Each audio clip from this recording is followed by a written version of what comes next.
আজকে হলো প্রথম দিন হোলি আর কালকে দ্বিতীয় দিন হোলি। কালকে হোলিটা আমাদের এখানে পালন হবে, তারও আগে এরা এই যে টুকটাক আবির মাখছিল। তারপরে ভাবলাম কি রান্না করব, আর ও যেহেতু আজকে অফিস থেকে তাড়াতাড়ি চলে আসবে, তো তার জন্য ভাবলাম শর্টকাটে একটা রান্না করি।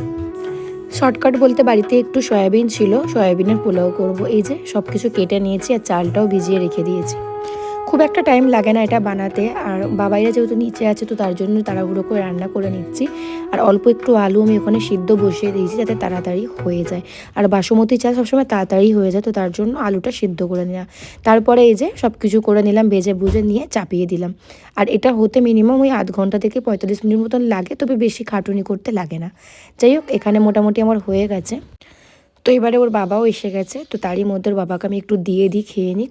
যাই হোক, আজকের মতো এইটুকু, দেখা হবে একটা নেক্সট ভিডিও। আশা করি সবার খুব ভালো লেগেছে। ভালো লাগলে প্লিজ চ্যানেলটাকে সাবস্ক্রাইব করবেন আর পাশে থাকবেন, আর লাইক করে অবশ্যই জানাবেন কেমন হয়েছে।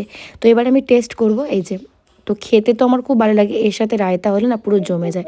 তো টাটা, আজকের মতো এইটুকু, দেখা হবে একটা নেক্সট ভিডিওয়ে।